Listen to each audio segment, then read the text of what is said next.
Believe it or not, we're just about 2 weeks away from the average first date of measurable snowfall in Buffalo.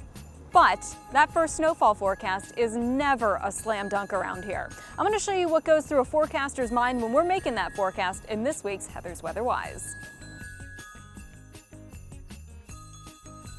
You heard me right, but if it makes you feel any better, we're already well past the earliest recorded snowfall back on October 6th.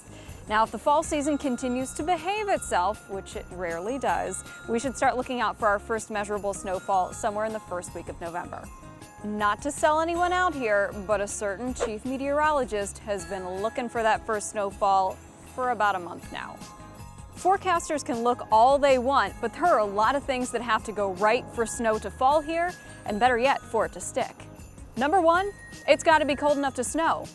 No kidding, right? But we can't just be looking at the temperatures here at the surface. We got to go a few thousand feet up as well. Got to make sure those are below freezing too.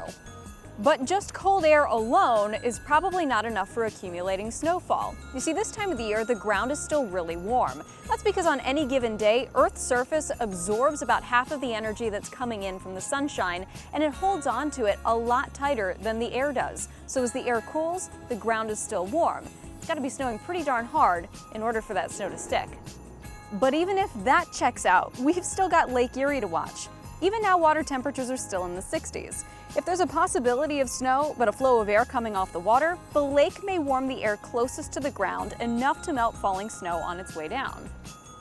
So you get the idea. That first snowfall really kind of is a happy accident around here in western New York. By the way, the latest measurable snowfall on record didn't come until mid-December. That was back in 2015. I do not think that will be the case this time around. That's going to do it for this week's Heather's Weather Wise. I'll see you next week with a new topic, but until then, remember, it's good to be a geek.